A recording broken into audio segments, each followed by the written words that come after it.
Hey everybody, welcome back to the SECC Pastor YouTube channel. I am Pastor Rob Lloyd of the South Edmiston Community Church, and we are reading cover to cover through the Bible. You got it, through the Bible. Today we're actually back in the printed word. I've been doing it from the truck from my iPad, but I'm back in the office, as you can see behind me, and we're going to be digging into chapters 30 and 31 of Genesis.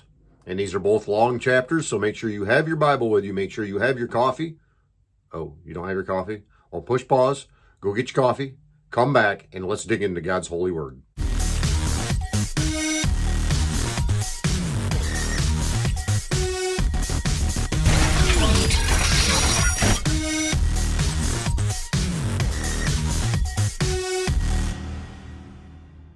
Okay, so I hope you listened and went and grabbed your coffee. I mean, if you're not a coffee person, tea, whatever you need as we dig into God's holy word and we go chapter by chapter through this. I want to thank you for coming by and being part of this. Let's get into chapter 30. And again, we're going to be in the ESV version. When Rachel saw that she bore Jacob no children, she envied her sister. She said to Jacob, "Give me children or I shall die." Jacob's anger was kindled against Rachel, and he said, "Am I in the place of God, who has withheld from you the fruit of the womb?" Then she said, "Here's my servant Bilhah. Go into her, that she may give birth on my behalf, that even I may have children through her." So she gave him her servant Bilhah as a wife, and Jacob went into her, and Bilhah conceived and bore Jacob a son. And Rachel said, "God has judged me and has also heard my voice and given me a son." Therefore she called his name Dan. Rachel's servant Bilhah conceived again and bore Jacob a second son. Then Rachel said, "With mighty wrestlings I have wrestled with my sister, and I have prevailed." So she called his name Naphtali. When Leah saw that she had ceased bearing children, she took her servant Zilpah and gave her to Jacob as a wife. Then Leah's servant Zilpah bore Jacob a son, and Leah said, "Good fortune has come." So she called his name Gad. Leah's servant Zilpah bore Jacob a second son, and Leah said, "Happy am I, for women have called me happy." So she called his name Asher. In the days of wheat harvest, Reuben went out and found mandrakes in the field and brought them to his mother Leah. Then Rachel said to Leah, "Please give me some of your son's mandrakes." But she said to her, "It is a small matter that you have taken away my husband. Would you take away my son's mandrakes also?" Rachel said, "Then he may lie with you tonight in exchange for your son's mandrakes." When Jacob came from the field in the evening, Leah went out to meet him and said, "You must come in to me, for I have hired you with my son's mandrakes." So he lay with her that night, and God listened to Leah, and she conceived and bore Jacob a fifth son. Leah said, "God has given me my wages, because I gave my servant to my husband." So she called his name Issachar. And Leah conceived again, and she bore Jacob a sixth son. And Leah said, "God has endowed me with a good endowment. Now my son will honor me, because I have borne him 6 sons."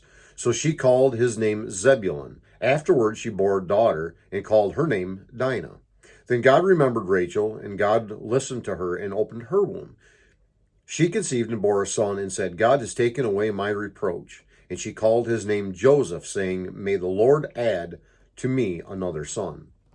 As soon as Rachel had borne Joseph, Jacob said to Laban, "Send me away, that I may go to my own home and country.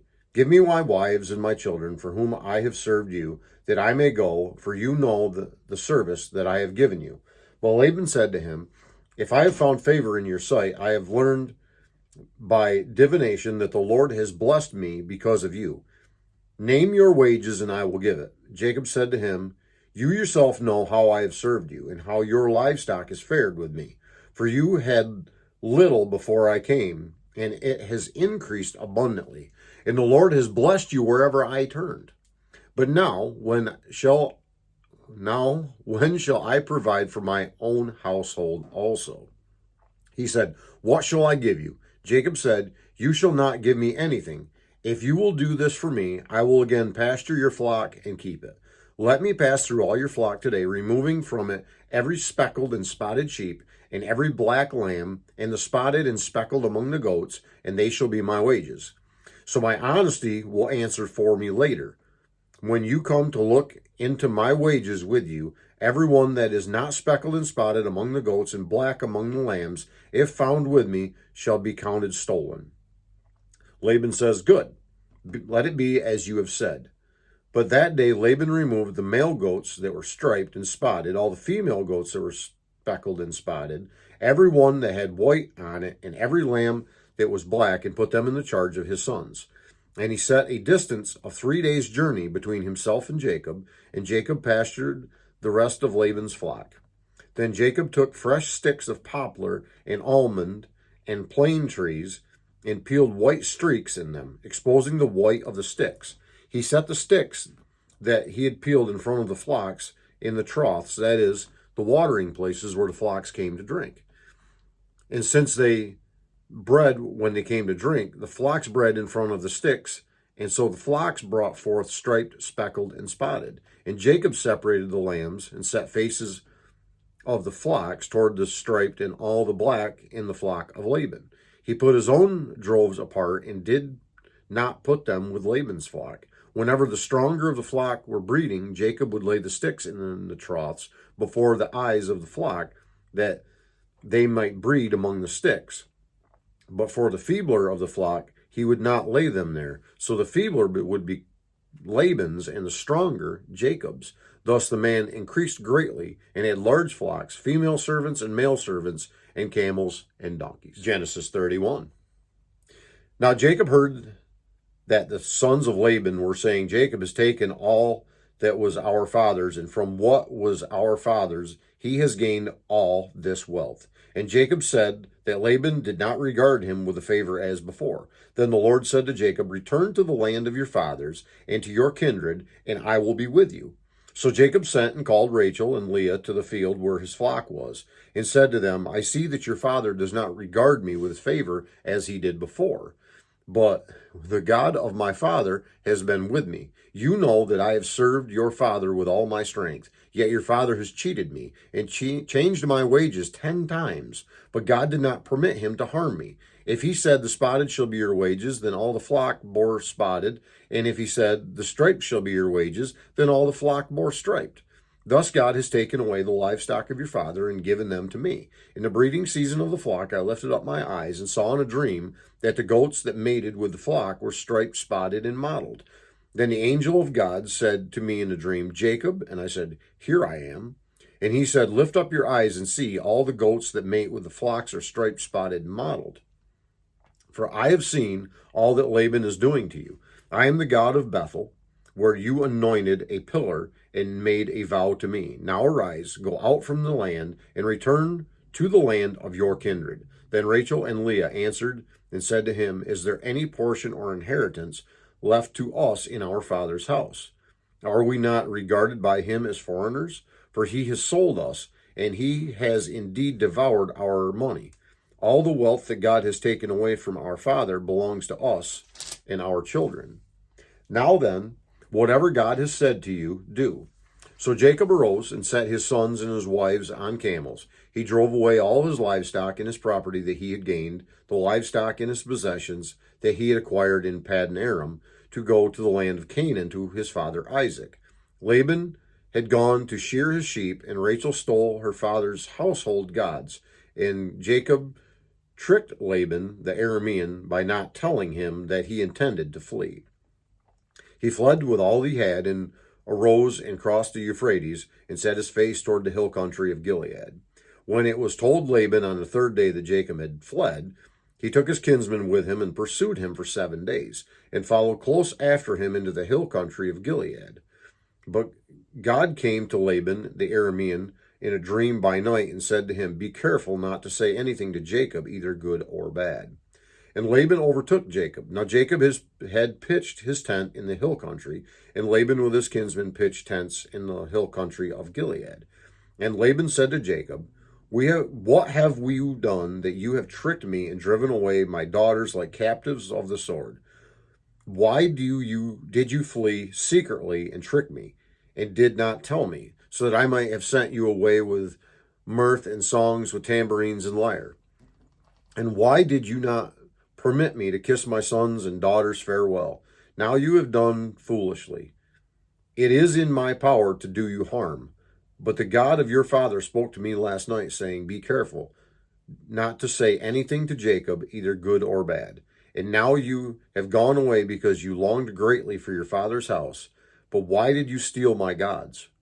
Jacob answered and said to Laban, Because I was afraid, for I thought that you would take your daughters from me by force. Anyone with whom you find your gods shall not live in the presence of our kinsmen. Point out what I have that is yours, and take it. Now Jacob did not know that Rachel had stolen them.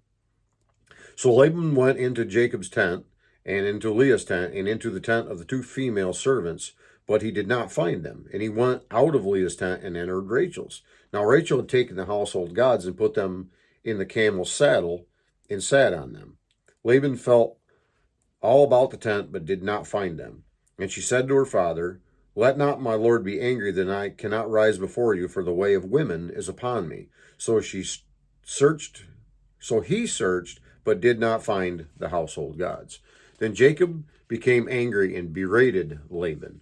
Jacob said to Laban, What is my offense? What is my sin that you have hotly pursued me? For you have felt through all my goods. What have you found of all your household goods? Set it here before me, but before my kinsmen and your kinsmen, that they may decide between us two.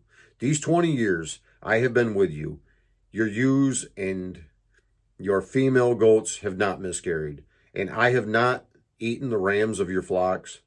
What was torn by wild beasts I did not bring to you. I bore the loss of it myself. For my hand you required it, whether stolen by day or stolen by night.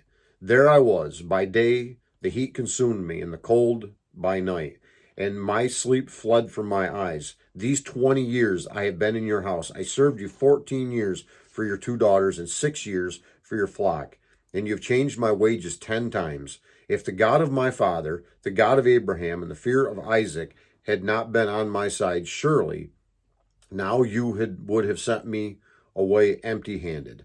God saw my affliction and the labor of my hands and rebuked you last night. Then Laban answered and said to Jacob, The daughters are my daughters, the children are my children, and the flocks are my flocks, and all that you see is mine. But what can I do this day for these my daughters, or for their children whom they have borne? Come now, let us make a covenant, you and I, and let it be a witness between you and me. So Jacob took a stone and set it up as a pillar. And Jacob said to his kinsmen, Gather stones, and they took stones and made a heap, and they ate there by the heap. Laban called it Jegar Sahadathah, but Jacob called it Gilead. Laban said, This heap is a witness between you and me today. Therefore he named it Gilead and Mizpah, for he said, The Lord watch between you and me when we are out of one another's sight. If you oppress my daughters, or if you take wives besides my daughters, although no one is with us, see, God is witness between you and me. Then Laban said to Jacob, See this heap and this pillar, which I have set between you and me. This heap is a witness, and the pillar is a witness, that I will not pass over this heap to you, and you will not pass over this heap and this pillar to me to do harm. The God of Abraham and the God of Nahor, the God of their father, judge between us. So Jacob swore by the fear of his father Isaac, and Jacob offered a sacrifice in the hill country and called his kinsmen to eat bread. They ate bread, and they spent the night in the hill country. Early in the morning, Laban arose and kissed his grandchildren and his daughters and blessed them. And Laban departed and returned home. That concludes a couple of fairly long chapters, Genesis 30 and 31. I want to thank you for sticking around to the end of this video. If you have not yet subscribed, please do so. If you have not hit that bell notification, please do so. If you have not hit all that stuff you got to do to subscribe to this channel, so you will know exactly when we drop any videos. We were going to drop these daily readings 7 a.m. every morning, 7 days a week, except a few days ago, which I guess I messed up on the time. It was 12:15 a.m., I guess. Oops. But that's the plan. We're going to be doing these 7 a.m. every morning. And I just pray that through these readings that God would richly bless you. Yes, you today.